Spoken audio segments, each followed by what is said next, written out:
Hello, and welcome to the Wearing Hats Saying Things podcast, the podcast where hat backwards is tar, and tar for tuning in. I knew you'd enjoy that one. I'm Colin Coolfrop, as always, and I'm also joined by Mr. Ronan Gaffney, as always. Say hello, Ronan. Hello again. Hello. Oh, and who's that? We have a special guest on today. This guy is on YouTube. His YouTube channel is called The Movie Surgeon. Yeah, go on. And go on. And he's going to help us go through some film terminology today. Yes, that's me. And his name is actually Ciaran. Say hello, Ciaran. Hello. It's me, Ciaran. How are you? I'm good. How are you? Yeah, very pleasant. Very well. Thank you for plugging my channel. No, that's all right. No worries. If you're listening, The Movie Surgeon on YouTube. Yeah. It's what do I do? Like film reviews and stuff like that. What films have you already saved covered? quite a few films. What have I covered? Yeah, I've done loads. Well, before Tenet, 'cause I knew Tenet was coming out, I did like a recap of all of Nolan's films from like start to finish and sort of reviewed them, which was cool. I've done, like, Netflix has been releasing some trash during lockdown, so I've done 365 days. I don't know if you've seen that. Nice. No, I haven't actually. It's about a sort of I've seen. Do you know? Borderline rapist. I saw people proper raving about that, actually, saying how really good it was. But, Good. Yeah, how good. Yeah. Who are you speaking? Yeah. I can't remember now, but Did you hate it? And even if I couldn't remember, well, the premise but is a man. He kidnaps. I can't remember.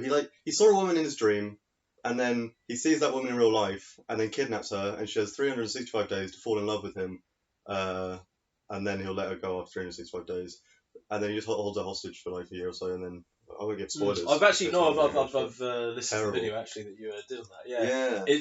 Yeah. It does sound like a pretty rubbish film, but it's good because obviously that is the reason why you're on here today. Is to analyse a film that we have actually just gone to see. You've seen it a couple of times. Yeah, I saw it. The film is called Tenet. I don't know if anyone is listening has seen it. If you have, go watch it. It's an indie film. It's quite it's an indie film for all you hipsters out there. Low budget. It's I mean we'll go through it obviously in detail very soon. It's I think overall we thought it was an alright film, but we'll go into it more. We don't want to say more than that for the time being. We'll obviously give it a rating and everything at the end because we are basically IMDb here. Yeah. Starting off with like spoiler-free stuff, I think it was definitely a film that you'd want to see in the cinema for sure. Obviously, a lot of Nolan's more recent work is like basically made for the cinema rather than made for television, obviously, or even home theatre. It's literally just made for the big screen, and I think this is definitely one that was worth going to see while it was still in cinemas, for sure. Yeah, for sure. Something I learned on the way up in the car from Ciaran was that Nolan doesn't like CGI. He doesn't use a lot of CGI in his films. He uses as little as he and can. You could actually tell in the film. I think it makes it a bit more natural as well. It makes it more what's the word? Pure. Yeah. It was quite nice to watch it like that. And obviously, as I say, we'll go into this in more detail when we go more into this into the podcast.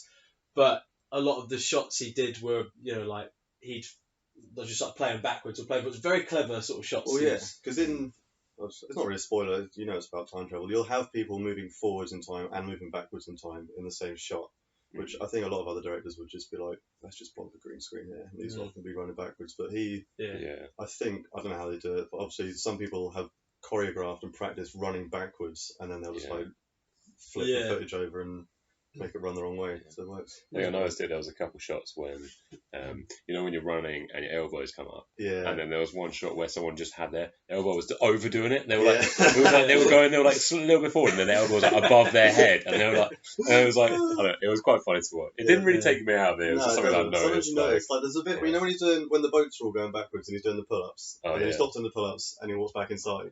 Yeah. But you can sort of tell because his arm. I can't. It's an audio thing, but his arm just sort of does a weird flop, and then he like grabs a thing. That's definitely But then again, it's more natural, and it's to the naked eye, you don't really notice. Well, stuff like the plane crash, like a big part of the promo for this was that they actually crashed a real plane into that building, so instead of doing CGI and stuff. And that shot, it did look very well done. It looks amazing, and the shot. This bit's in the trailer, so it's not even a spoiler. When they run through, and the plane's on fire, like they're running backwards in time. Everything's like going backwards as they're running through. That must take an age to choreograph because they would have had to like run backwards through all this stuff as fire brigades put the fires out. Well, what a lot of people I think as well probably don't know about those sort of big shots in films where like planes are crashing into things, or like in a lot of, for example, James Bond films where they have explosions and stuff like that.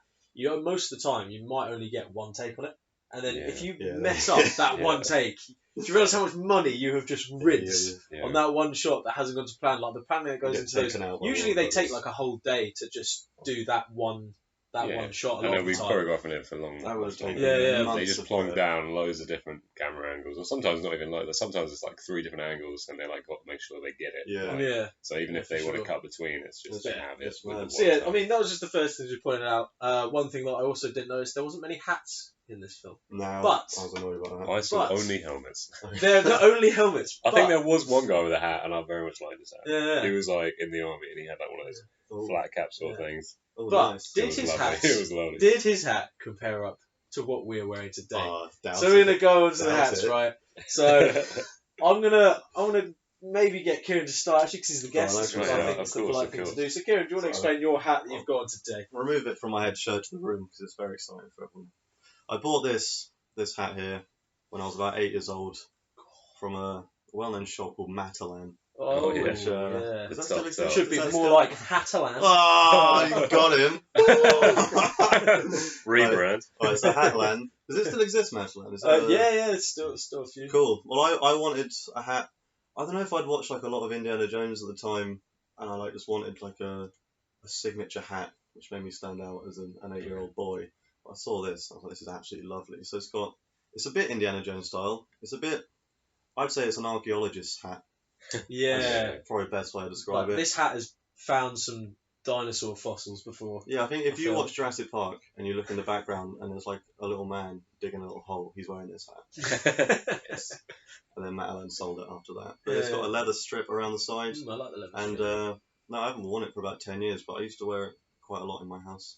Very nice. Just in the house. I don't remember actually ever wearing it out. But it looks like it's like it wants to be a fedora, but it's really. It wants to be. Yeah, it's like an old man's fedora. It's a mix between a fedora and buck hat, and you'd wear it if you were 63.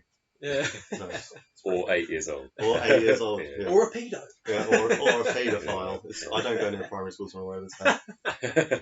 200 metres away, at least at all times. Don't or can't. Beautiful hat. We will also rate this hat at the end. Thank you very much. Ronan, do you want to explain your hat before I get on to mine? Absolutely. So I found out that you two were wearing buckets, so obviously buckets. had to go grab my own bucket.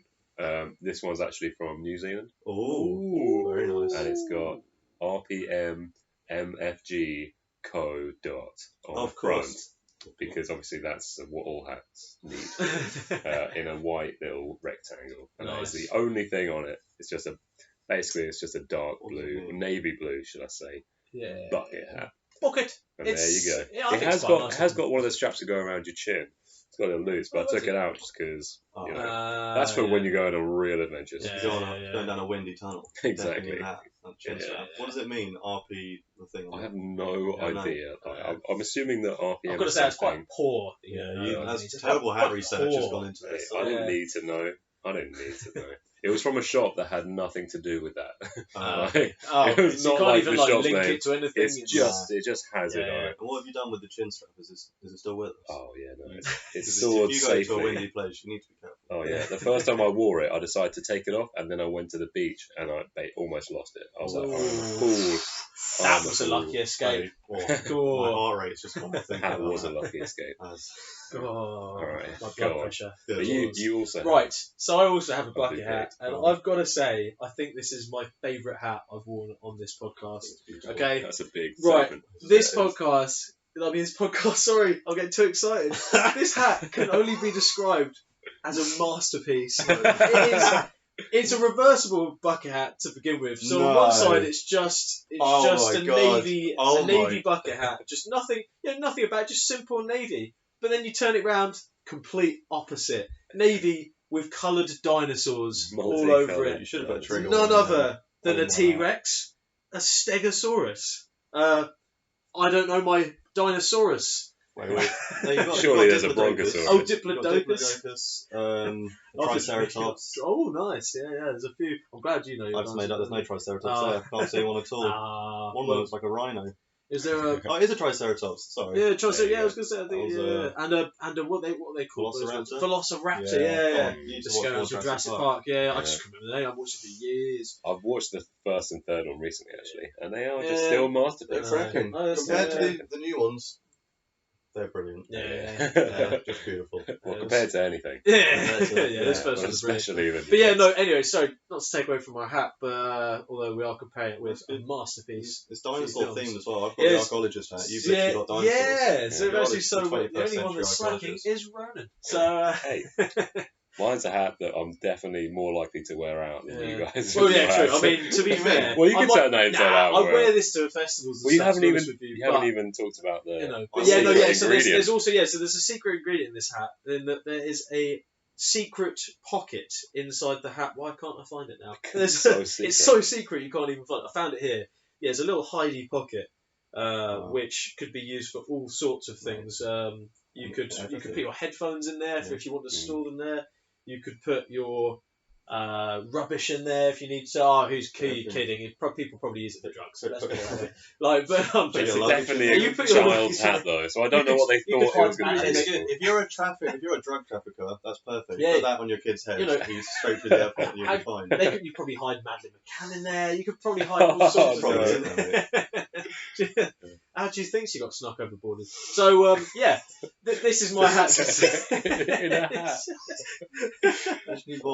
Anyway, let's move on from that. Anyway, that is my golliest of hats. I've sort of gone off the hat a bit there with these dark humorous jokes, but yeah, that is that's my hat. I love this hat. I'm going to keep it forever. I like the fit on your head. It doesn't even. It doesn't even fit. It's just a child's hat. I mean, it is a child's hat. I mean, there's probably a reason there's dinosaurs on it. It's a child's hat. Stay away from primary but yeah, there are our hats for today. We'll definitely get Ciaran's up. We'll probably get our ones up as well. I'm sure we'll find it. You'll get to see this. I'm definitely showing this hat because this hat is a banger. But yeah, moving on. So we today are going to be analysing the film Tenet, which has just come out last month. I forget, it's September now. Goodness me. Time is flying at the moment. Lord. So yeah, it came out. What brilliant year it's been. It's come out in August. It's probably one of the first films as well to come back into cinemas. Really, or one of the biggest ones to come back in. There's not many films I think are back on at the moment. New Mutants came out. New Mutants come out. That's been trying to come out for 3 years. So made it terrible. But yeah, Tenet is the big sort of blockbuster that's come out recently. It's got a lot of big boy. Yeah, it's the big boy. It's got it's got Robert Pattinson in it. These actors you probably know. There's Robert Pattinson. Michael Caine makes an appearance for about 2 minutes, and then big part for him, and then just disappears the rest of the film. Not really sure why he was in it. He's like 90,000 years old. Yeah, I mean, to be fair, I'm surprised. It keeps surprising me by how many films he turns up in. Yeah, I'm surprised he's still acting in a lot of ways. Not anything. I mean, I'm not, because he's actually a really good actor. He's a lovely actor. And he plays the same role in a lot of films, and it's a perfect role. Since The Dark Knight, he's just been like some sort of wise English guy.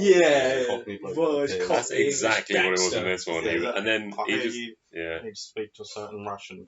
Yeah, do you know what? Yeah, right. That was the first thing that I was thinking about when I was watching the film. Like, I'm gonna talk about this on the podcast. His whole 2 minutes he's on there, he doesn't finish the mouthful that he's eating. He's just constantly got a mouthful full of food, just like you need to get to them. It's just properly I don't understand why he can't just doesn't have the swallow. Power anymore. Why can't he swallow? It's because it's free food. Tell me you don't turn down free food.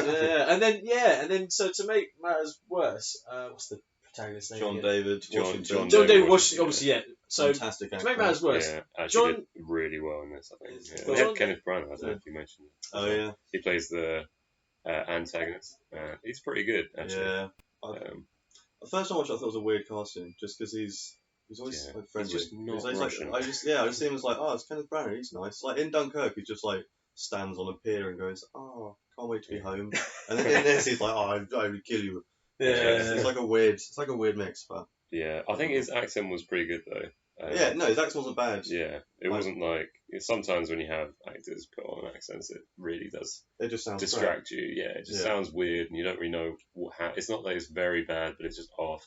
Whereas this one, I guess if I was more of a linguist coach, or if I had a Russian background, I might clock onto some things. But I think it sounded pretty good. Yeah, they probably they were.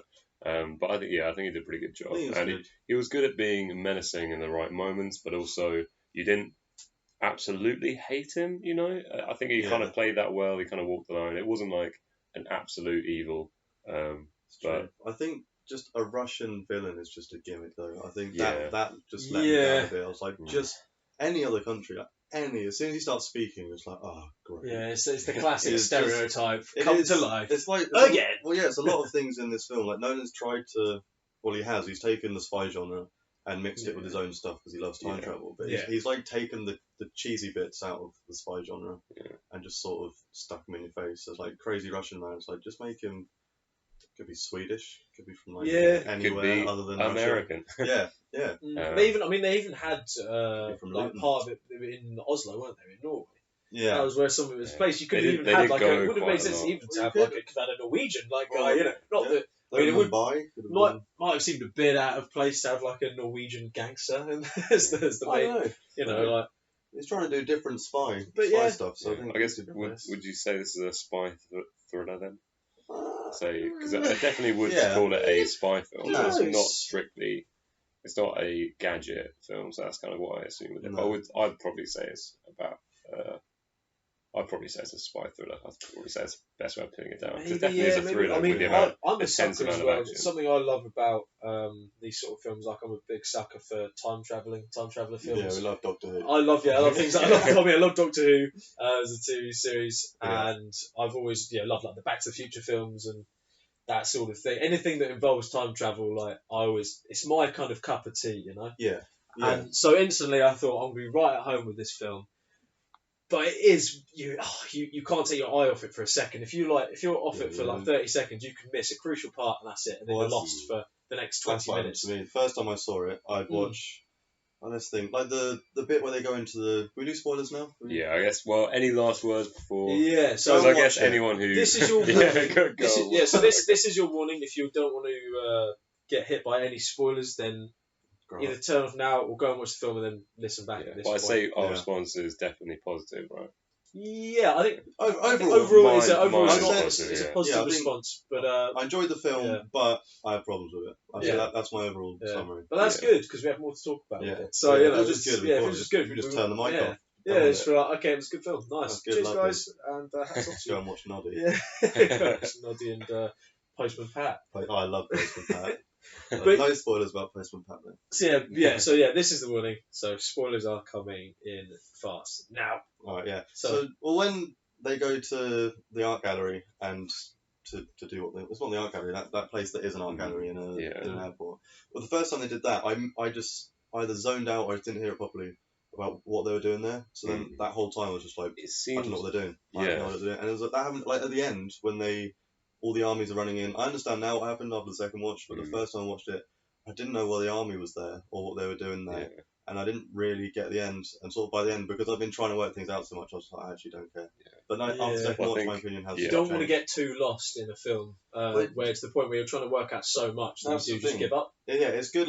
Because people are comparing it to Inception, and that it's complex, but it's just dreams within dreams. Once you get your head around it, you're there. You're fine. You watch a couple of times, you get it. But it's the same concept. Whereas this is just like it's a different sometimes it's a bit smug. It's like it's so difficult. It's like work this one out. And you're like, why? Can you just give me something to work with? Because I'm starting to switch off here. It sort of sucks the joy out of the movie a little bit. I don't know. I guess I found it very sort of easy to follow, but with a lot that didn't need in a way. So it was kind of like, obviously you did need to pay a lot of attention. I know that, for one thing, I know my mum would have no idea what's going on. Yeah. But I think what made it kind of easy is they did a lot of simpling it down. So they explain it in the really convoluted way that made all the characters seem very clever and know what they're doing. But then in the next scene, they would literally be like, okay, so we need to get in, get out.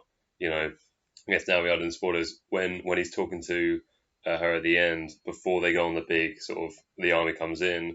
He essentially is like, don't kill him before he states the simple things that you need to realize what's happening, so at the end why she's not just killing him outright, why she has to wait, and like you notice when she doesn't wait for the flare, and then you kind of like understand that she should have waited, but you kind of notice that emotionally she chose to not do it, and it's not like she went there to do it and that all went perfectly.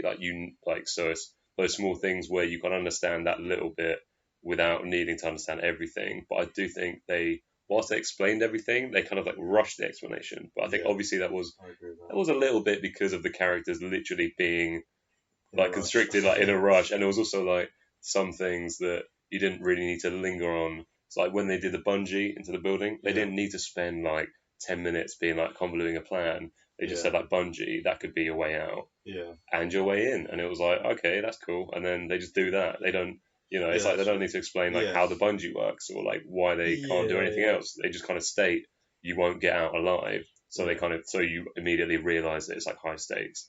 So I think he did that pretty well in eliminating a lot of the stuff that he could have done. Having said that, it was a very complicated film. The bits that are complicated shouldn't be complicated because it's a complex idea. Like, what's it called? It's not reversing time. Inversion. Yeah, that's a complex idea, but he sort of spoon feeds you what that means when he goes and meets that woman and she's like, "Oh, we're preparing for World War III or whatever," and then she explains it, and you, as an audience, like, okay, I'll just go back in time. I get it, but then actual plot points, which should be fairly simple, are actually really complex. Yeah. So you're like, okay, I understand time inversion, but then like suddenly they're in Mumbai, and then suddenly you go back to some other country, and then suddenly they're doing something else, and you're just like, and if you miss the dialogue, like people have been complaining about because they wear masks and stuff, you can't hear it. So sometimes you miss the dialogue. Sometimes the dialogue's just said sort of quickly, and if you, like you said, if you just do miss it, then you're gone. Like that's it for you. Like on a second watch, it is better and easier because you can follow easier. Yeah, so you can follow the bits you missed before. Yeah, exactly. Because you already know what happened. I now so you don't have to focus. You can like hyper focus on the other stuff.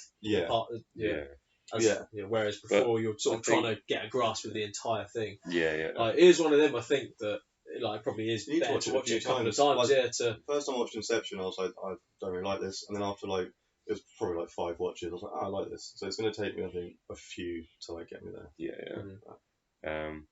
I think that when it comes to scenes of action, they're never good or satisfying unless you understand and have a connection to it. Yeah. So that's why even though the visuals were outstanding in this, it was kind of like you need to know where the focus is. And there was the big fight at the end. I thought, so some bits I thought were really great because you'd already seen like the whole plane crash from one point of view. Yeah. So then when I started to realize that the person, because they earlier said, oh, it was the same person or something like that, but they didn't know that it was him. Yeah. So then when he lets him go, you kind of like you realize when it's about to happen again. That was like kind of when I was putting it together. So I was kind of looking for that, and then when you witness the whole thing that you've already seen, but from a different angle. I really like it when films do that. Yeah, like, me too. When TV does it, it's a very much like, it can be bad, it can be good. I enjoy most of the time when films it's do like that. When you know something's gonna you know what's gonna happen because you've already seen it, but then it's like you're kind of more voyeuristic. You get like a more in-depth analysis of like what's actually happening in that scene behind the scene you've already seen. So many scenes. There's so much going on, and it is satisfying. It definitely makes you feel like you're clocked on and you're like smart. You feel like you feel like a genius. You're like, you feel clever for working it out. I know what Nolan was thinking. Actually, which brings on to like the bit I thought was like the most satisfying part of the whole film to watch. So big spoiler coming. Was when they end up crossing paths. I can't remember.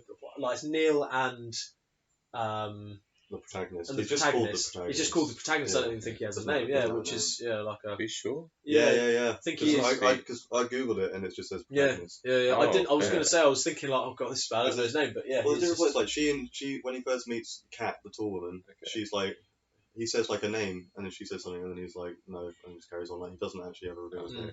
Yeah, so I guess we'll just call him JD from now. We'll I think JD was sick. JD and then Neil, which is who Robert Pattinson plays. So they end up crossing paths at one point, and when they do, it's on that second angle, where I think it's where the plane crash is happening, and then he goes under this the sort of closed sliding door. He slides under the door, and you then realise at that point. So like I've explained this. Is it so when badly. you realise he's fighting You himself? realise that he's fighting himself. Yeah, Yeah. they cross paths, and then obviously you're all thinking, like, oh my god, shit. Yeah. Because before that, wow. he has a conversation with one of the kind of like commanders, like first officers or whatever, and she's saying like, yeah, you can't be in contact with him because if your particles connect, you'll blow up or something like that. Yeah. So obviously they're wearing the suit, so it's fine, but it's just really tense. There's like some points when he's like really close and like, you know, when he like catches the hand and you realise it's not just about the fact that he stopped him punching him. It's like if he'd actually his hand had touched his face or whatever, then he would have just exactly. And I think it's good that they don't say like, oh, like combustion, or they don't say like, oh, like that you both disappear, like, or like no one knows. They just kind of say like, you will die, but it's not like death. They like use annihilation, which it's just a fancy way really, but it makes it seem a bit more interesting rather than just being like, oh, like giving an explanation, because then it's more like you don't know what would have happened, and then you don't get to see it, so you don't get let down by it or anything like that. In that scene, the thing for me there, why is he trying to shoot himself in the head? Yeah, I guess it's kind of because he already saw it happening, but then surely he wouldn't have done that. Because like, you're like, oh, I don't want to touch him, really don't want to touch him in case he dies. Like, bang, just shoot him in the face. I think I know why, because he's probably shooting glass, so that when his past self, so like, you know, obviously we see before that he's in that room and he can see the gunshots, and he's like, it hasn't happened yet. And then, so it's to give his former self the idea that a warning that like there is someone in here. I think anyway, which is really clever of the protagonist to do that. That makes sense. Because then it's sort of like, that's what I love about the whole time travel thing. He's got a high IQ. Yeah, John's got a high IQ. Imagine he, you know, like didn't pass his GCSEs or terrible. And his A levels, he would be been in a sticky mess. I'll tell you that. Wonder what university degree he did. Boy, he needed that one for that situation. Neil said he had like a degree or a master's in physics, didn't he? Which is he then explains a bit. Something else I really liked as well, which I love when this comes into the whole time travel aspect, is that Neil knew before the protagonist did that that they would end up crossing paths. Yeah. Because he goes to shoot this, who he doesn't know at the time is the protagonist. He goes to try and stop him, and then he gets his mask off, sees it's him, and he has to just tell the protagonist of the past that he's got rid of the other guy. Yeah, that bit's cool. Like, even though it wasn't. And then it shows it, and the angle's really good that it shows it at, because obviously you can just see him, like the protagonist get like pushed like past the corner, and all you can see is Neil there, just standing there, and he like looks at him and just oh my god, and he goes off. Something's happened. Something's happened. But he just sort of leaves it, so you think like, has he like died? I think that was really good, because you kind of knew that, you know, a lot of time when that happens in a film and then at the end you'll get like an explanation. This time it wasn't an explanation, you relived it and you found out, and I think that's way better than it is way better having that. I mean, obviously that's kind of why it happened anyway, but it was much more satisfying living it from a new point of view, and it was just, and it wasn't what I expected at all. Like watching that scene the first time round, never would have expected that was JD. Like I never would have thought like, oh, obviously that's going to be him again. Like this, you know, I thought as well that the time travel aspect was so interesting, because it wasn't really time travel. It was like they flipped the direction, so they're still kind of experiencing it, but at the same time it's like that you don't jump from then you're there again. You kind of are constantly, you have a constant journey, and it's like, and it switches directions. Exactly. It wasn't your stereotypical time traveller. Time travelling. I was thinking time travelling. I think that's what made it hard for me the first time, because like, I knew the Kenneth Branagh character had been like travelling back, and I was like, how does he get forward? Like, I think I understand now more, but that's quite hard to get your head around. What is in how? Because like he's communicating with himself when he's in the future, so like he goes back, because he like inverses, he goes back in time, but then he can't like go forward. Like once you're back, you're back. You can't like go back forward again. So I was like, well, I guess, but then you can, once you have the same, you can go back and then switch again. And then you can only switch. You can't like fast forward. You just start going you're on a linear timeline. You can't speed up time. Yeah, and another thing is, you know, like towards the end when she's waiting for the flare to go off while she's rubbing Kenneth Branagh with some sun cream. Of course. How she the fella on the boat has a radio, and he's chatting to the people in the future. So like, has he got like a future radio? How does that work? No, he's not chatting to people in the future. He's chatting to the people, because the whole battle at the end happened then, which I think was interesting as well, because the whole ending happened before the beginning, or like at the same time as the beginning. Right. You know what I mean? So I think because then he then sees he sees Neil at the end, and then Neil's like, I've already met you. This is like my goodbye. Well, this is just you meeting me. At the start, when there's the inverted bullet thing happens, I think that's Neil right at the start. Yeah, because then they show that thing on the backpack. Yeah. Which I think was quite a subtle way. It wasn't like it was all right. A hand or like something like that. It was just a thing on his backpack that he was like, I see that, and then it just gave you he didn't need to say at all. Like, I recognise it was kind of like they just show you the shot later, show him noticing it, and then it happens again when like he's walking away, and that's when he realises when it's Neil and they've just been chatting that he's about to go and.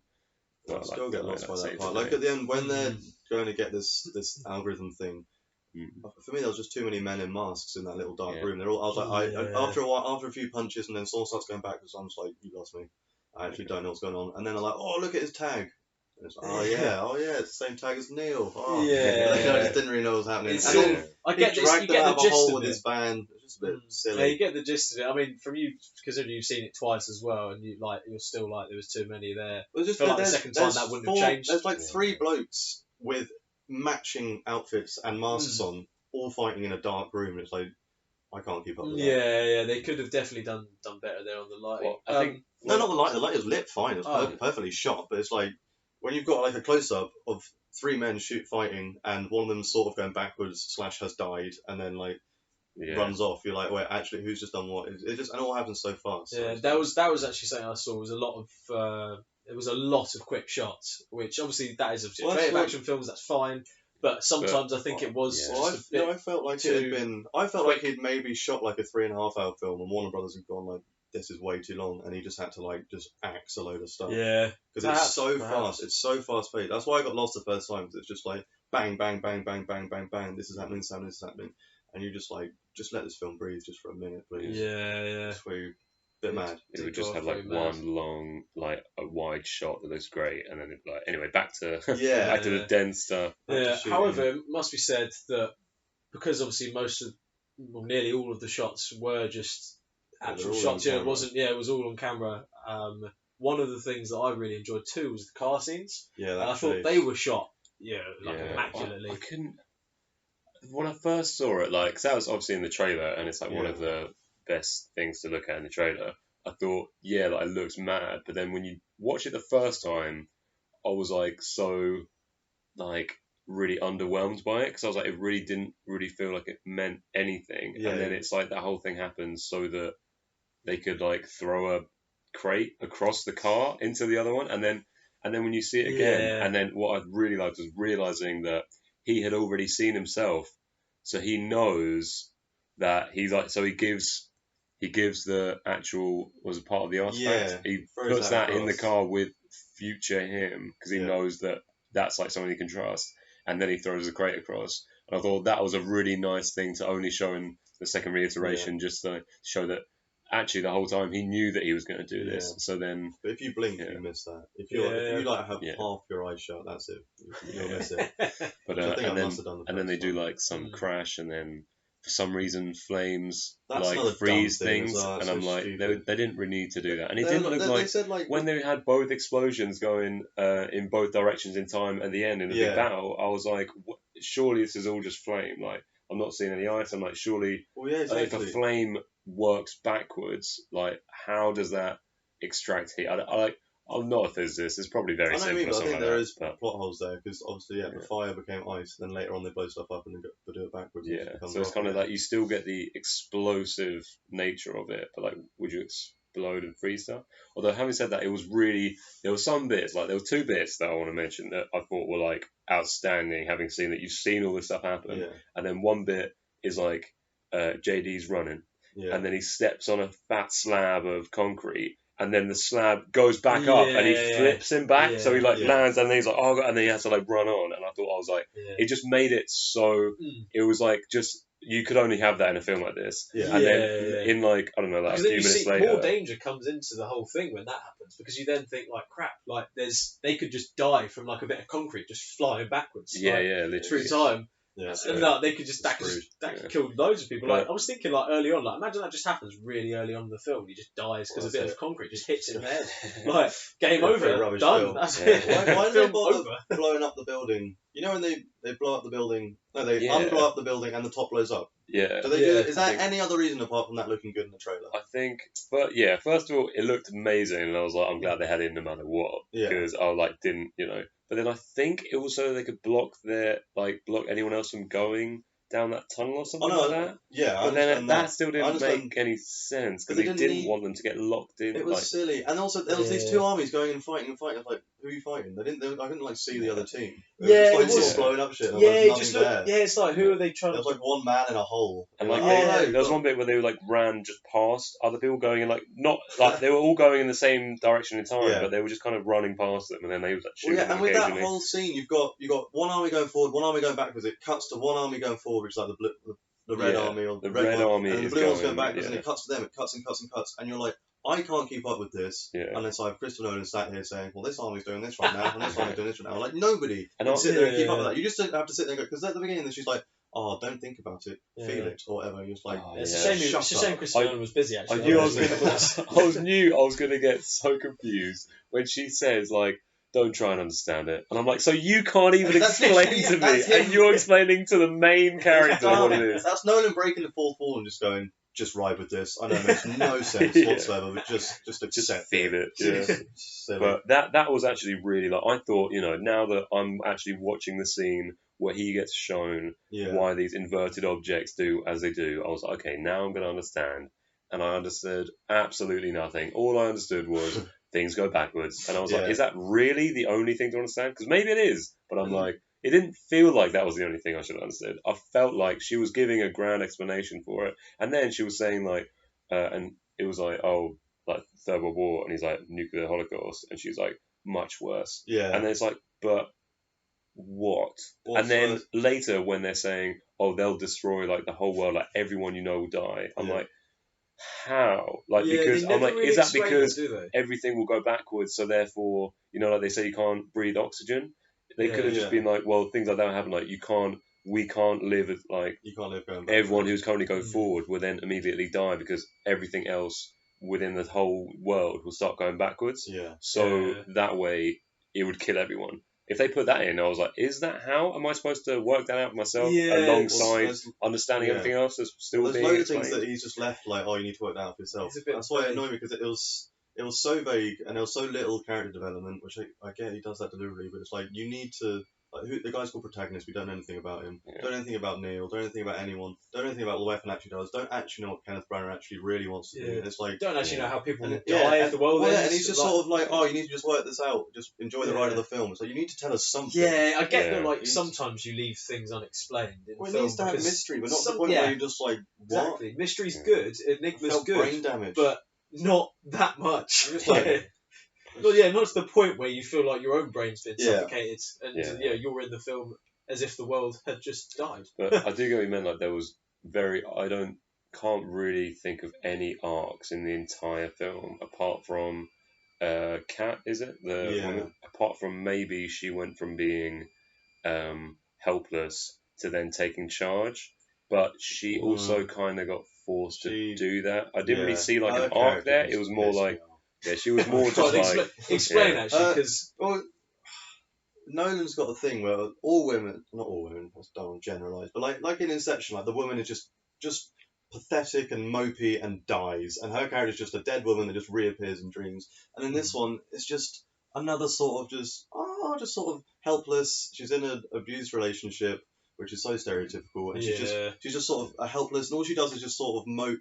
And then her son, every time anything happens, like Robert Pattinson's like, oh, if this happens, the whole world's going to be destroyed. And she goes, and that'll include my son. It's like, yeah, we get it. Every time she's like, oh, my son. It's like, what, your son that we don't even see a close-up of his face? Oh, no, I really care about your son. She's just in like an abused relationship, which is fine to cover. It's really important to cover that stuff, but I feel that's all women become in his films. So like, she says to Kenneth Branagh, it's like, oh, why do you not let me go? It's like, because if I can't have you, nobody can. And it's like, oh, just shut up. And then all she does is just mopes around and just is basically held captive on his boat until she eventually shoots him. It's like, what's the point in this character? Do you think Christopher Nolan doesn't include much sort of character development? Do you think it's bad that he doesn't include much character development and he includes more? Or do you think it's good that he has less of that and more action and more terrible. do. I think you couldn't fit any character development into that film if you tried. That's why I think it was chopped up. That's why I think it was an extra hour, and then the studios went, get rid of this and chopped it up. Because if you look at his films, did have character development up until Dunkirk, where he said, I want the whole film to be about the experience of Dunkirk. Yeah. And blah, blah, at which point you've fallen asleep. Like, this is so boring. I don't know any of these characters. And then he seems to have just carried this on into Tenet, where you're just like, right, screw the character development. You can work that out. You can make your own theory about their backstories. We're going to have some action and some time. It's like, it doesn't work. You need to have some character development. The only development really was kind of showing the flashback of why the bad guy was the bad guy. But then it was also like, but why is he? And then she was like, because he was in the right place at the right time. Yeah. And like, so it was kind of like you kind of threw away that one thing. I think his clever storyline and clever sort of all different sort of time travel development, I think saved the film really. Or made it what it was, made it a lot better. Made you so confused that you didn't know whether to hate it. Yeah, that's what I mean. Like it did make it very confusing, but it did make it quite original, I thought. It's very original. Which really, I don't think I've ever seen anything can't like knock it. him. Yeah, can't knock him at all. Yeah. Have you seen Memento? No, I haven't. Watch Memento and watch this again. It's interesting to see it too, because in Memento it's not time traveling, but the guy has lost. He had a head injury. He's lost his memory, so like he has like 15-second memory. So and the way it's shot is like out of sync, and only at the end you sort of understand his story because he's been trying to find like his wife's killer and stuff.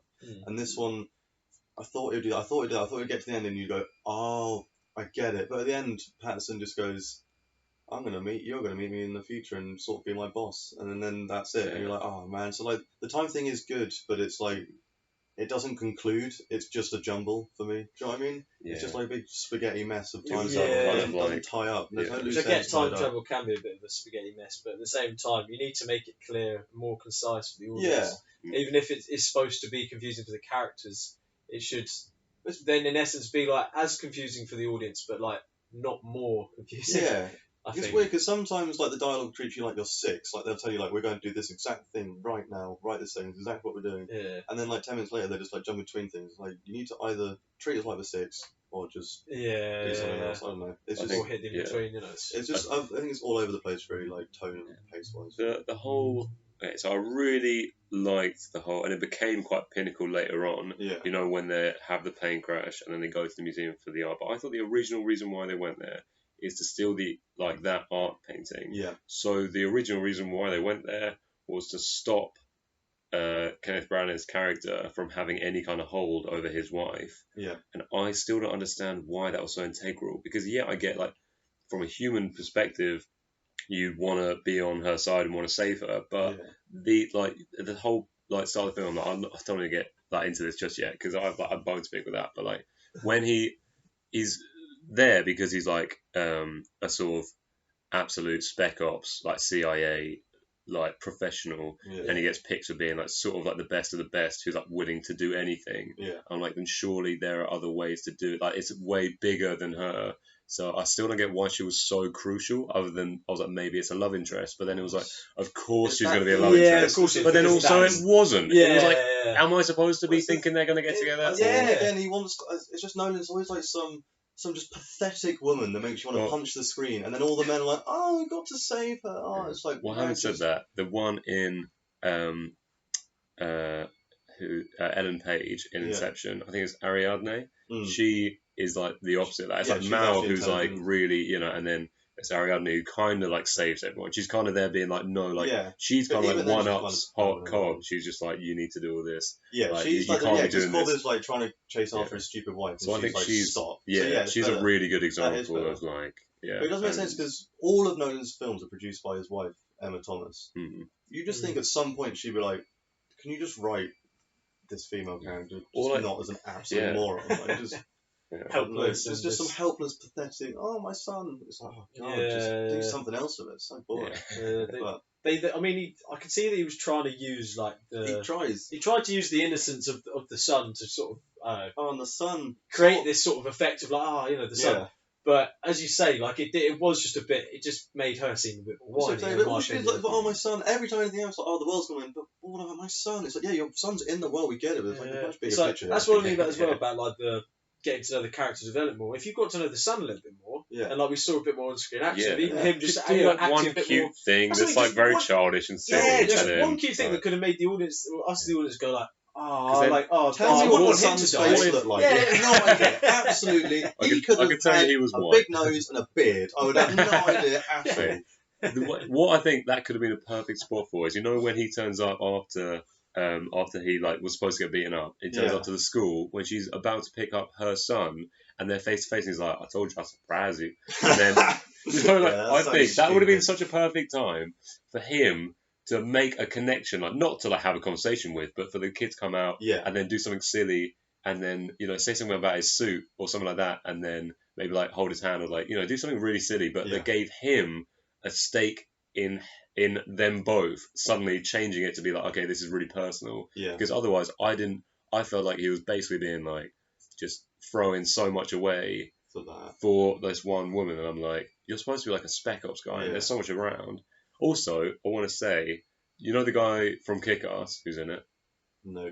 The guy with the beard, who's like the guy with like in charge, like the one who does. Oh, at the end, he does yeah, like the writing on the board and who has does the the flare at the rundown. end. I Who can't has remember the what flare at the the end toolbox on the door. boat. Probably not called that. Is that? I think it's No, not that that's guy. Hammer from Oh. EastEnders. Oh, is it? Yeah.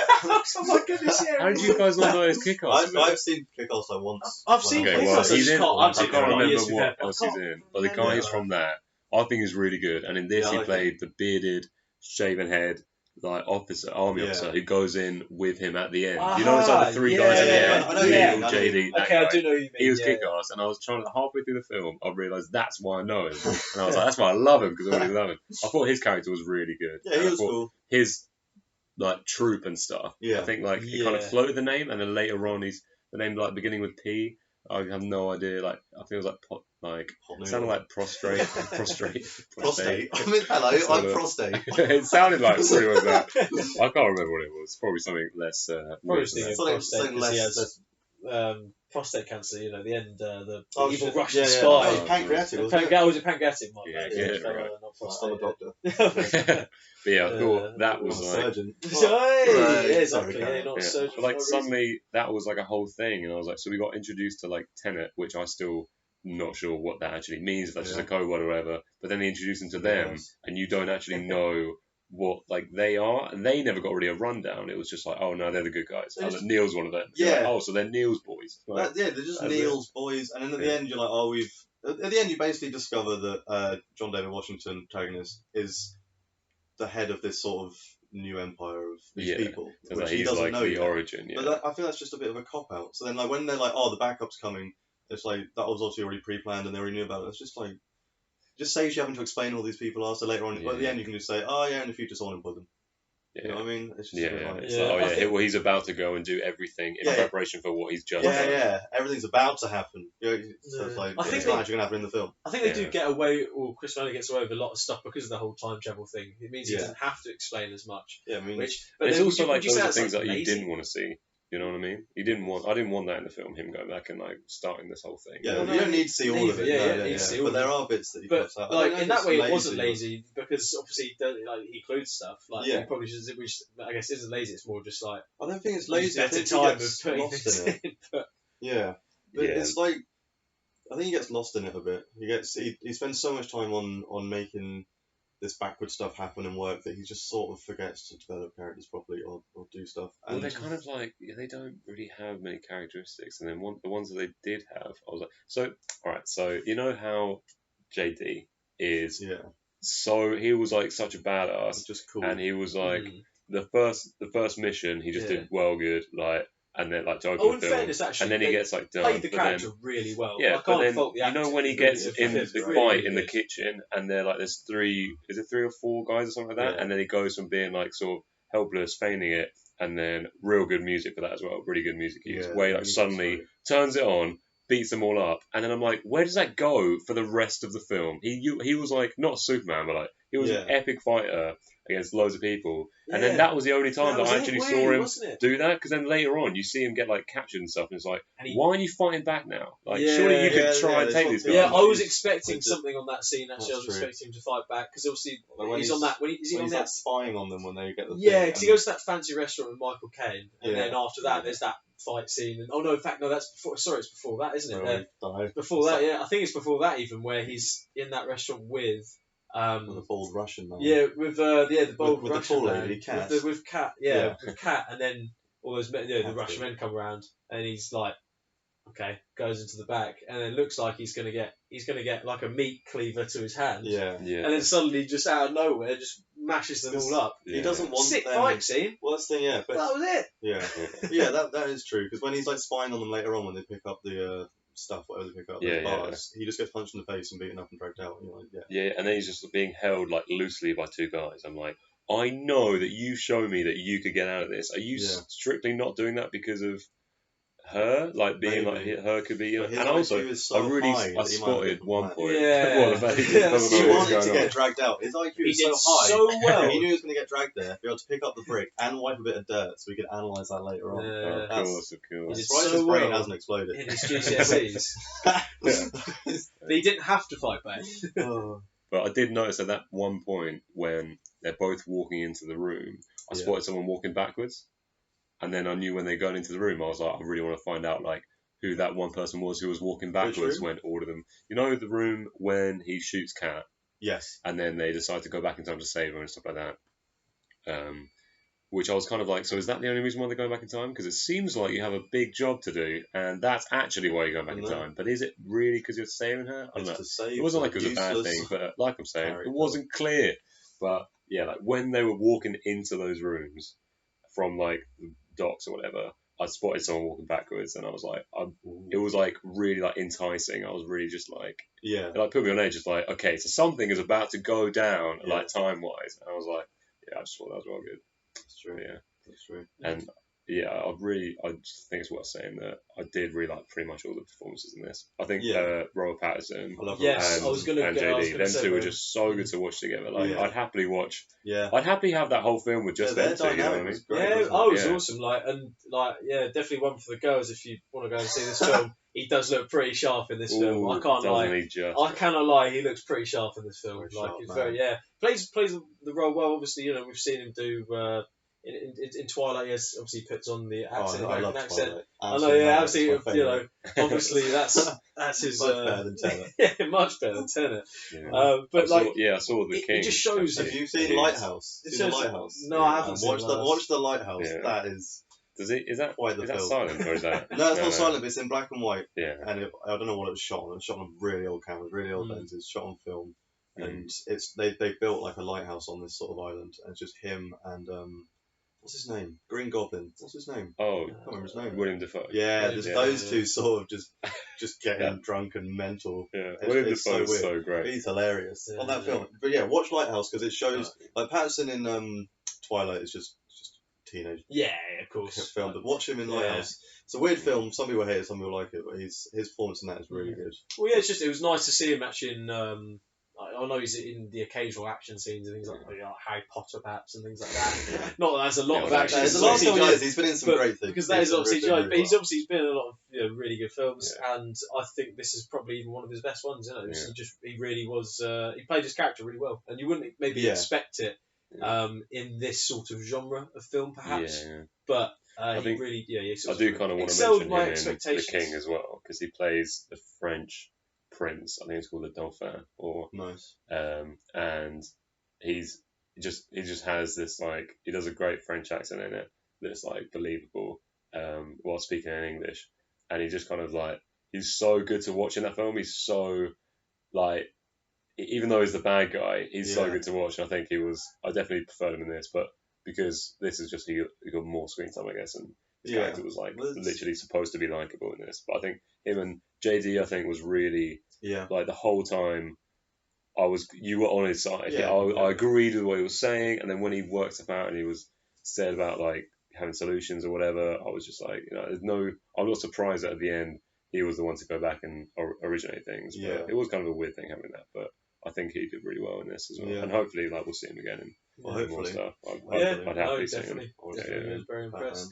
What about then did you guys take any notice on the sort of style of shots that were used in the film, things like that? I thought, as we say, because they didn't use a lot of CGI, I thought that the shots were probably one of the... It's ridiculous that the most impressive, one of the most impressive things in the entire thing overall. The car chase scene, I think they blocked off an entire highway for like weeks. Wow. I think for that. They really went all out with that. That's insane. You'll have a crane on a car. Do you know where they going with some cars going back, some going forward? That was somewhere in Europe. That wasn't. I can't remember where that was. Somewhere where it's cheap to lock off a road. Yeah, of course. So, but that was amazing. Just because it's all shot on IMAX, so it all just looks incredible. Of course.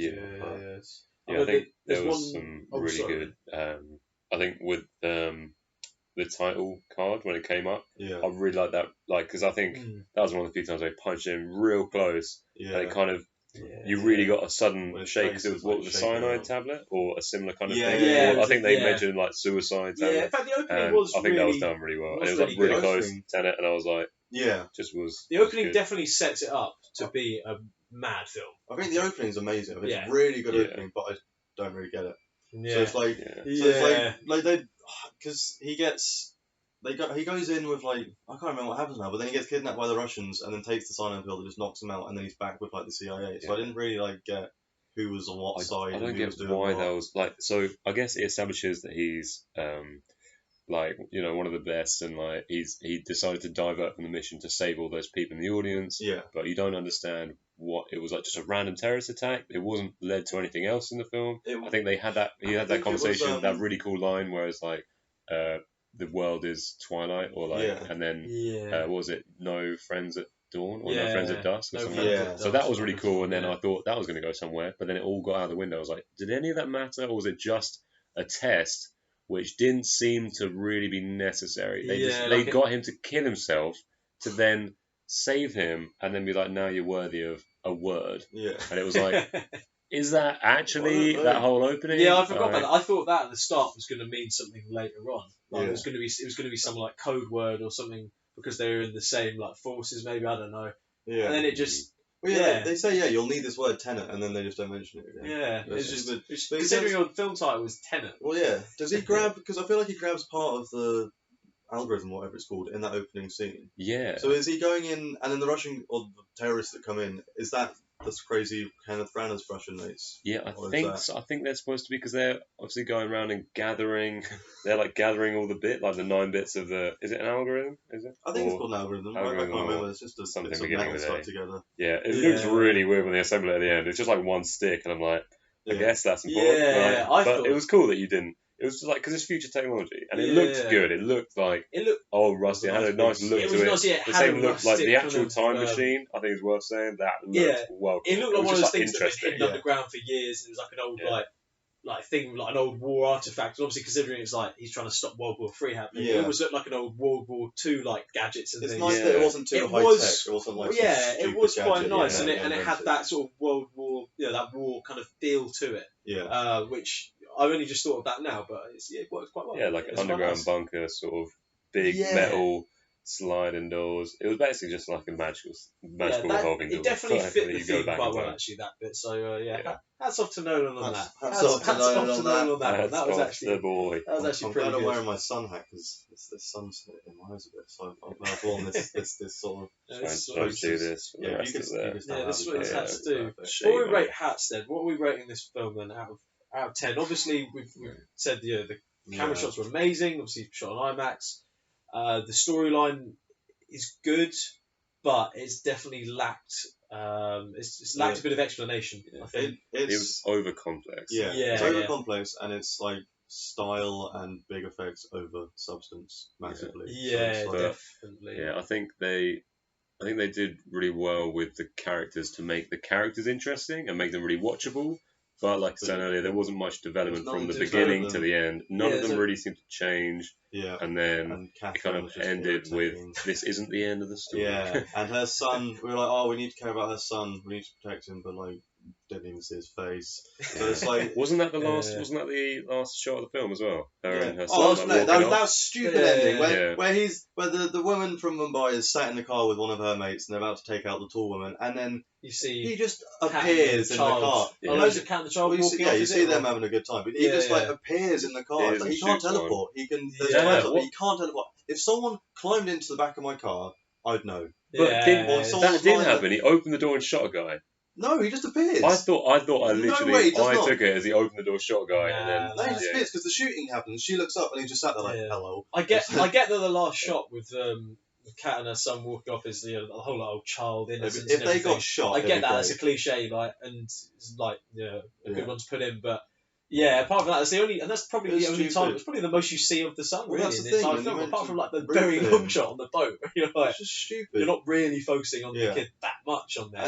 I think it's too confusing for its own good a lot of the time with the film. Like, after a second watch, it's better, it's easy to do, but it's the first time I watched it, I couldn't follow it. I think all the set pieces though were done really well. And I think even when you revisit them, I think they were like always better. But they substituted that for story. I would have preferred to do the same approach to Final Battle, where you see one motion and then one inversion and then the other one where they're going the other way, so you get the full picture, and then wait until that point to then show the last like minute or something like that, because then it seems so hard to follow, because you weren't just going, because you were told obviously red meant that you were going chronologically forwards and then blue were the ones who were inverted, but then it was kind of like they would show people from the red perspective and then the blue perspective, rather than showing so you'd see blue people do stuff backwards and you'd like notice that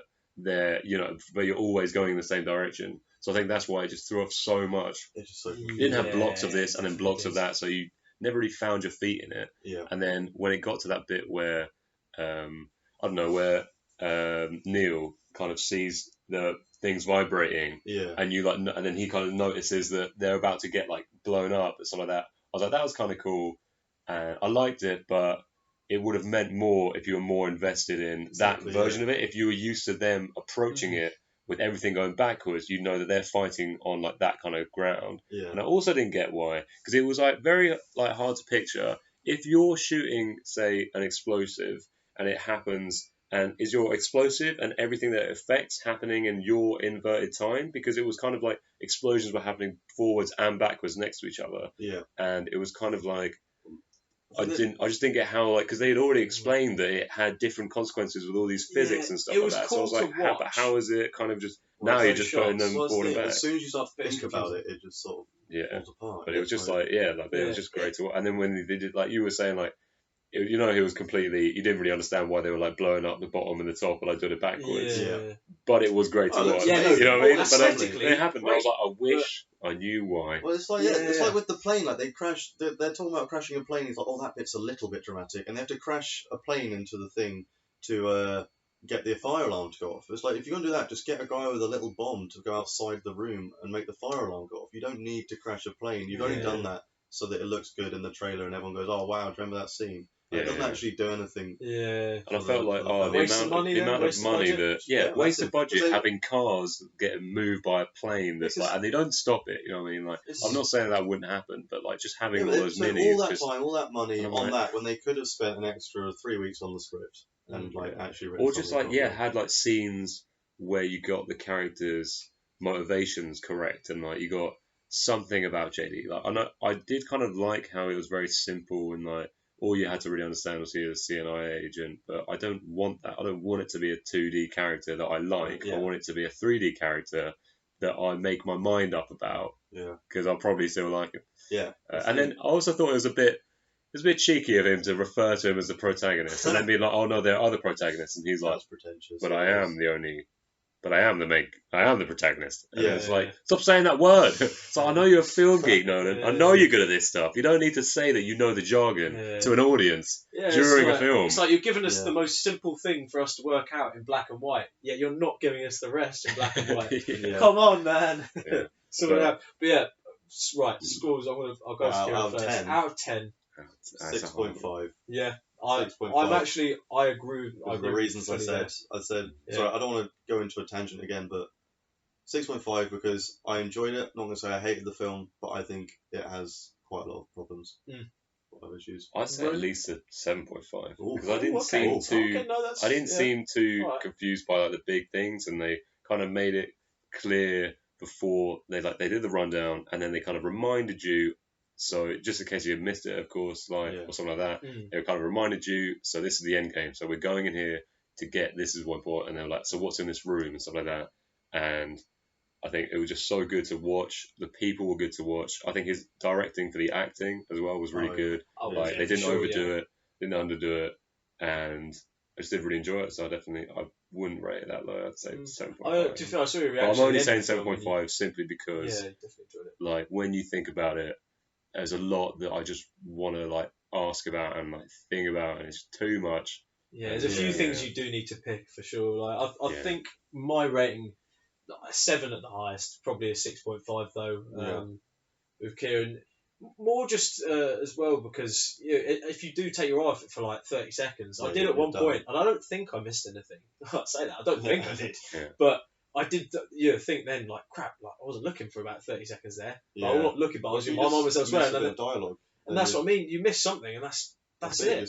You're screwed for a lot of the film, or at least that kind of chunk of the film until it changes scene completely or changes location or whatever. Yeah. But I mean, overall, as you say, the things I really loved about it were the camera shots were amazing. It was really crisp. The actors used in it were fantastic. I thought, apart from maybe the cat character you say was a little bit annoying. But the actual acting itself was I think really good, and that obviously shows. She's a fantastic actress. She is a fantastic. That's what I think she's wasted. I think she's like the main woman in the film, and she's just some idiot that can't look after herself. Yeah, and you can't blame her. You don't need to do that. Obviously, develop her, make her actually interesting to watch. Make me root for her. Make me root for her son. Don't just make me go, oh, you just shut up. Yeah. Like I said, she's got a female producer. Why doesn't she step in and say, this is absolutely stupid? Yeah, maybe that's old school. I don't know. She's a really good actor. I think her being really tall as well just helped. For some reason with that character, it just really helped. I think she's a great actor. Absolutely. But actors, actresses, camera shots, amazing, and the actual whole time travel thing, very satisfying as well when you find out certain points. Really cool concept, and not something that's been done very much, or if at all, really before. Probably does have plot holes. Probably, there's a lot of plot holes. But then again, if you're doing something like that for the first time, then hats off to you. It's something that's quite a difficult concept to. He went straight for the big guns. He didn't say, okay, we're gonna make something and then have it a mystery. So the main thing is finding out how it works and stuff.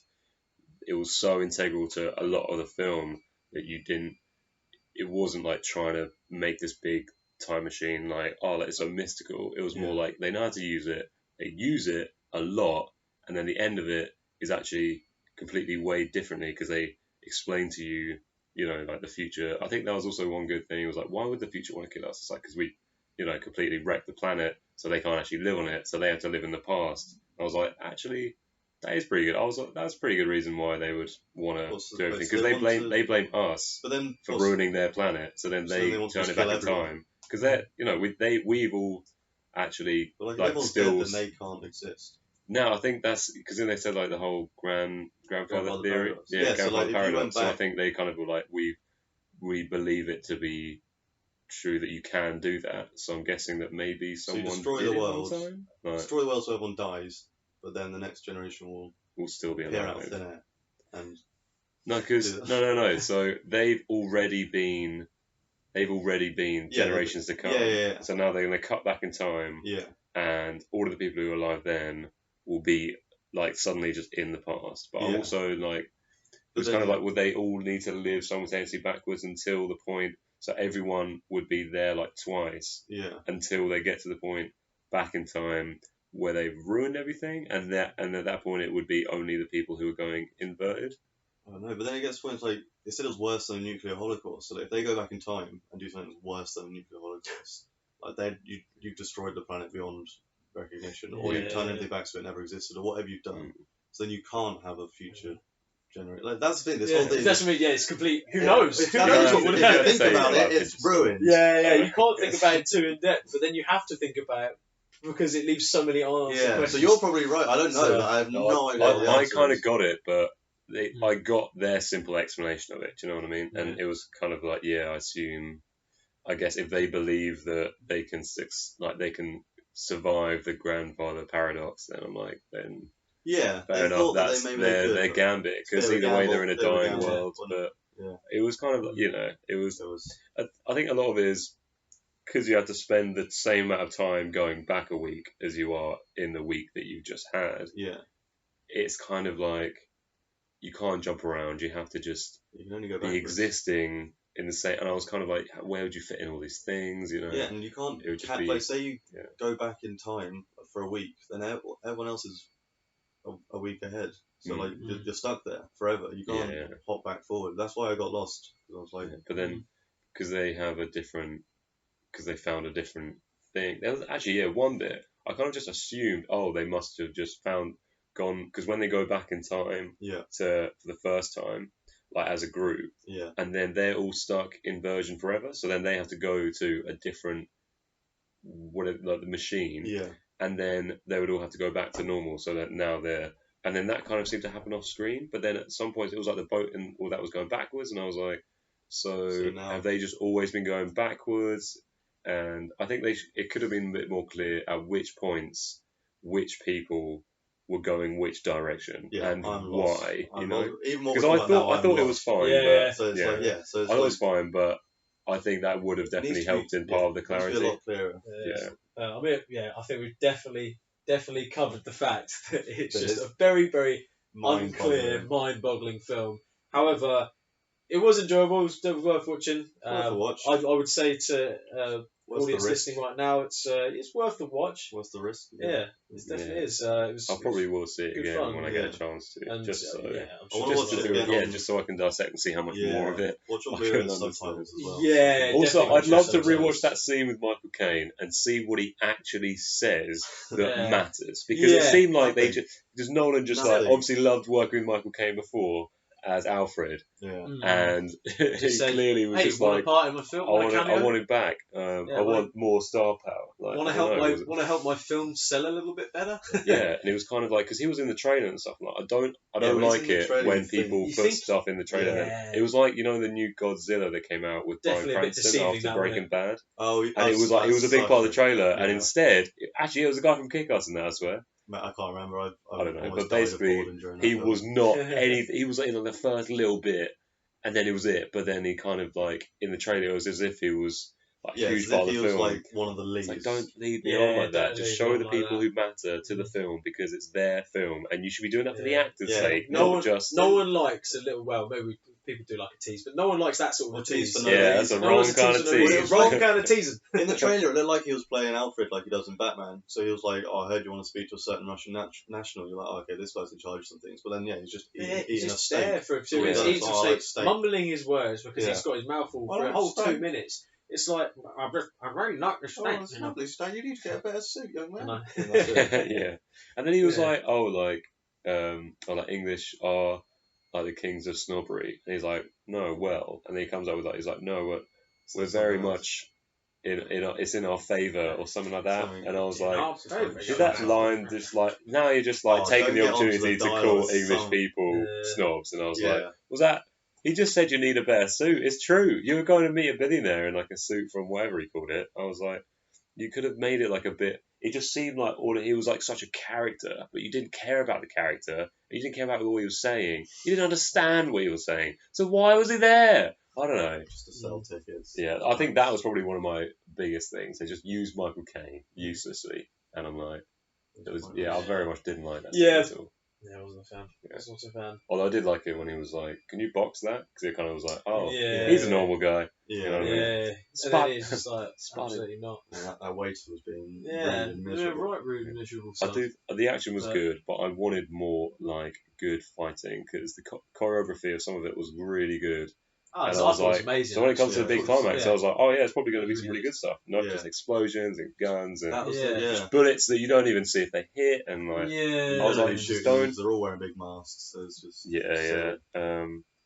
do you guys want to hear a theory? I want to throw a theory out there. Yeah, Lewis, please. My mate Lewis told me this. You guys met Lewis last night. Oh, yeah. He said, "What if the kid is Neil?"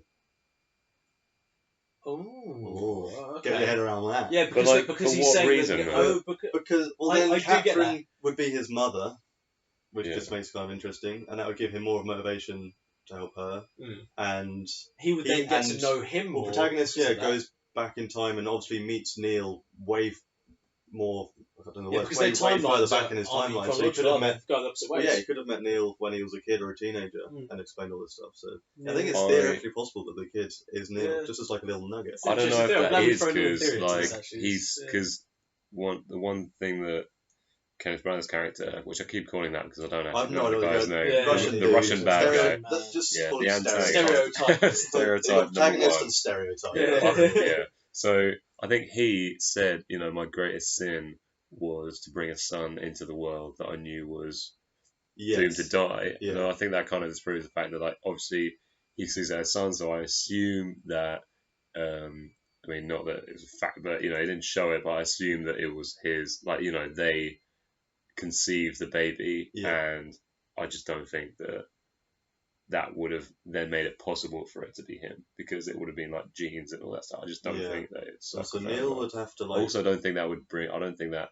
adds any more reason to anything. It's cool though, but I guess my answer is I don't think so, but I get it if you like, because it'd be cool. It's interesting. I don't know if I believe it, but it's an interesting. And also, why would he treat his mum like that badly? Like, because his mum was the only, like, his mum actually cared about him so much, but did he like completely changed like the whole thing? He like completely corrupted his kid so that even after all like that, he like hates her, which meant that like when he was older and like he was married to her, he still wanted her but like hated her. Like, I don't know. For me, the first time watching it, because I was so confused when they revisit things, like when she jumps off the boat at the end, I was like, I don't care.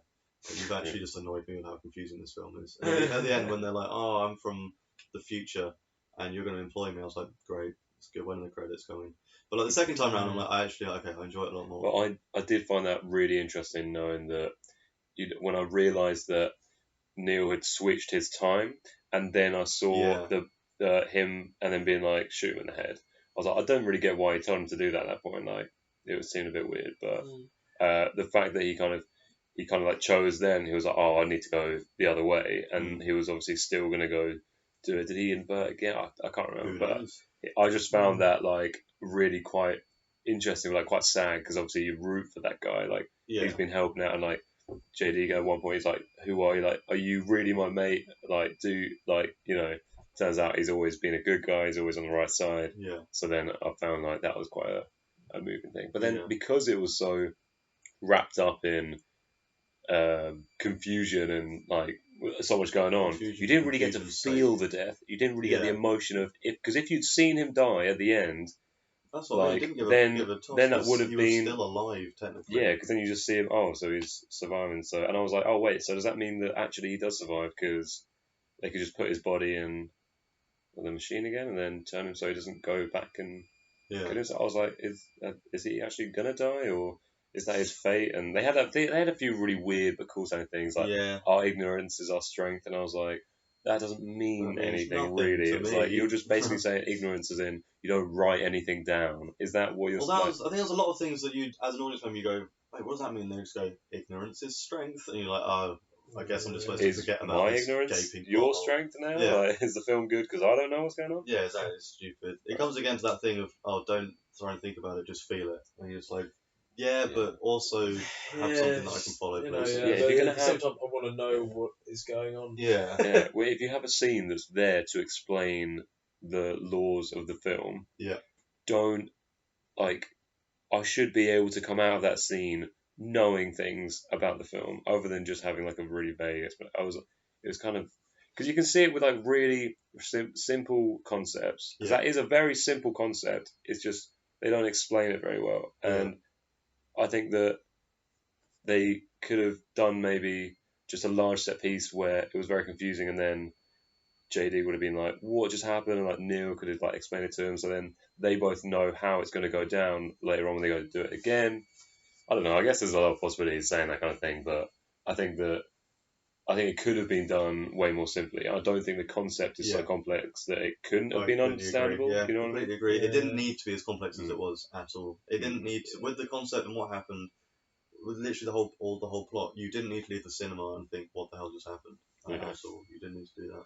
So I don't know. I don't know if it was like rushed by the studio or something. It was something happened behind the scenes. I suspect studio interference. Yeah, but it's known because usually the studio just goes, I have £200 million. We'll see. He's a trustworthy good director with a good track record. Very good.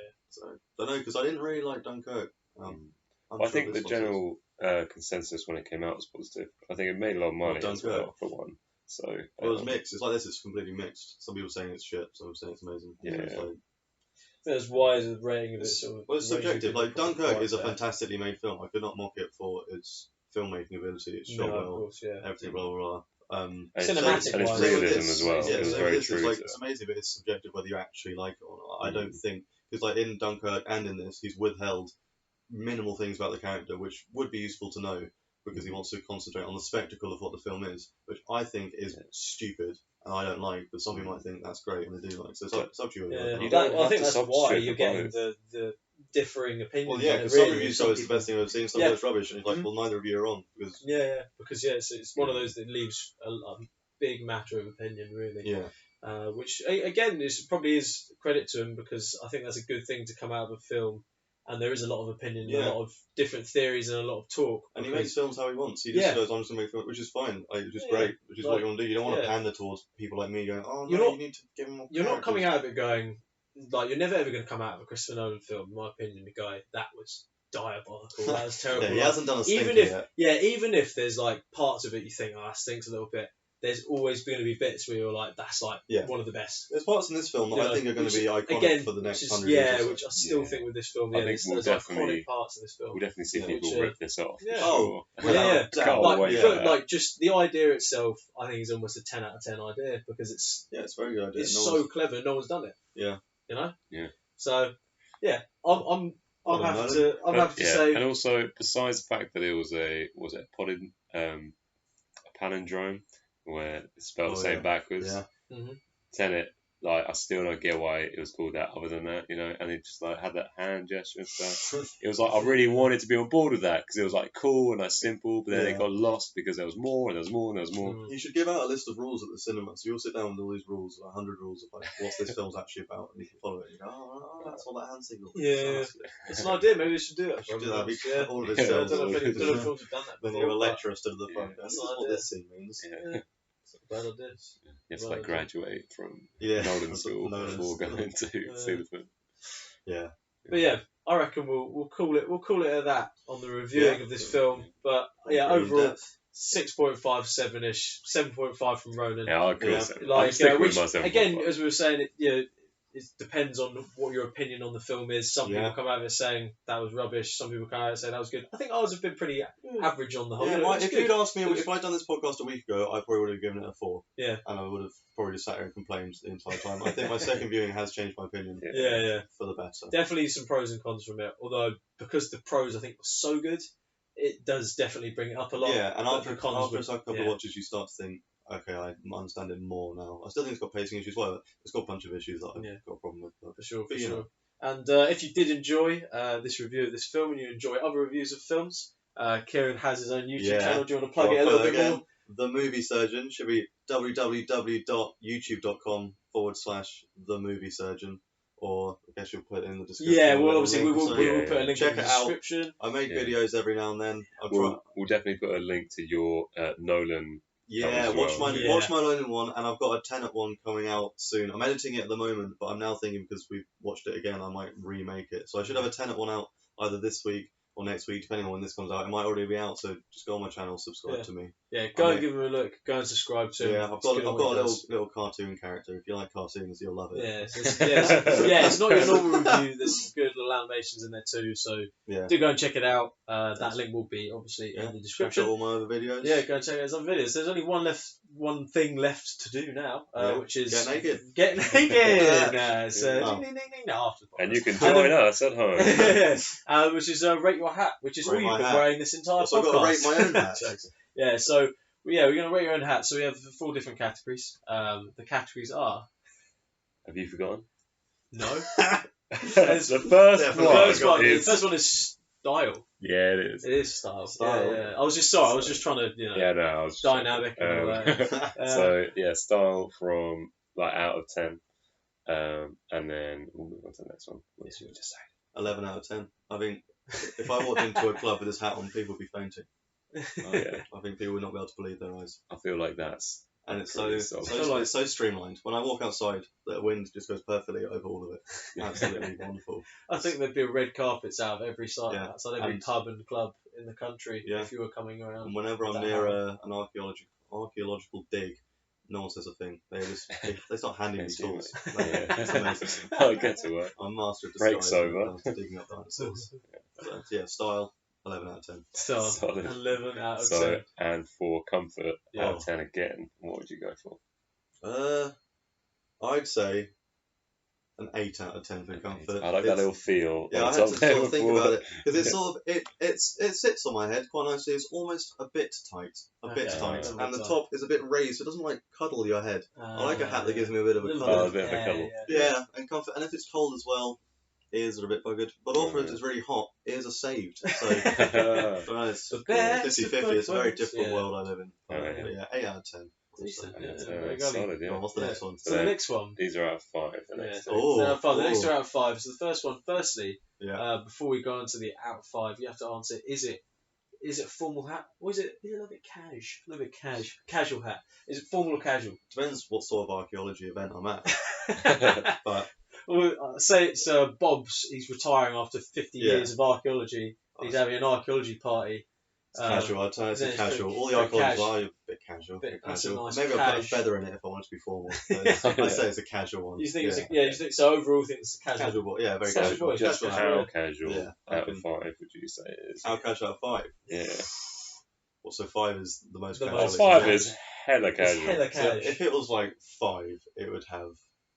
I don't even know. It would have a neck protector and it would have flowers on it. And I'm so casual. I'm so casual. I'd give it a 2. It's casual, but let's not be silly. Let's not get carried away with how casual it is. Let's just admit that it's casual.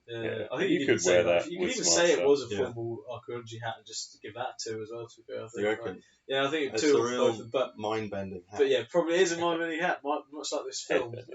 Describing. But so 2 for that. And then the last one, for fancy dress. Yeah. Right. What would you rate it out of 5? 10 square. Well, again, I could go as an archaeologist. That's a solid 5 out of 5. 5 out of 5. People would think I'm there to do a dig. I would refer to you as Mr. Grant for the rest of the evening. 5 out of 5. Welcome to Jurassic Park. Fantastic. 5 out of 5. Eat your heart out. Richard. R.I.P. Richard Attenborough. So we've got an 11, what did you say for the second one? Was it an 8, did you say? Yeah. 7. We've got an 11, 8, a 2 and a 5. Yeah. Pretty solid scores there. Yeah. That gives you a round total of 26. Yeah, indeed. Yeah, what does that mean for me? That means, I think you're pretty sure you might you're going on the board. Yeah. You might be at the top of the board. Who was on last? Who said we need to get a Top Gear style? Well, we can even do that on the wall here or something like that, where we have all these hats. We could actually have that. You should. And then we can I think the highest score we've had is definitely higher than that. But we've definitely had a lot lower than that. My score, let's say I got 26. It's to do with is it good that it's casual? Say I rated that low, but then I get less points. But Well, this is the thing that makes the ratings higher and lower is that you might score really highly on some categories, but then other categories you're not going to score highly on at all. Like, so I had a pink cowboy hat, and that scored really highly on fancy dress, but then rubbish on everything else. Pretty much, it's not really like it's not a very casual hat. It was also like covered in mud. How do you treat a hat with such disrespect? No, it doesn't. I would never disrespect this hat. No, never. Doesn't compare. It looks clean, I'll tell you that. Case. Doesn't compare. But so you got a 26 on that. That's a pretty good score. I'm very proud. And you're a pretty good man. Thank you for coming on the show. Thanks for having me. I've thoroughly enjoyed it. I'll definitely come back on again. We'll definitely get you back on. If you've made it this far, I'm sure you have, then please do subscribe, like, punching up the walls. Subscribe! I'll redo that bit again. If you have enjoyed it, then please do like, subscribe, do follow us. We're on SoundCloud as well. Go and give us a like on Facebook. Turn on the notification bell. Ding, ding, ding, ding. All those YouTubers do their little personalised thing, like a little dingy boy. Yeah. Go and like and subscribe subscribe to Ciaran's channel, The Movie Surgeon, and go and like his videos. Check them out. He's really good at what he does. Yep. So please do give him a watch. You will not regret it. But boys, hats off to you both. Hats off to this. Hats off to you guys. Hats off. Dinosaur hats off. What hat touch? Hat touch. That's a weird ending. And we will see you another time soon. Catch you next time. Have a good one. Thanks very much. Cheers, boys. See you later. See you later on. Bye. Bye.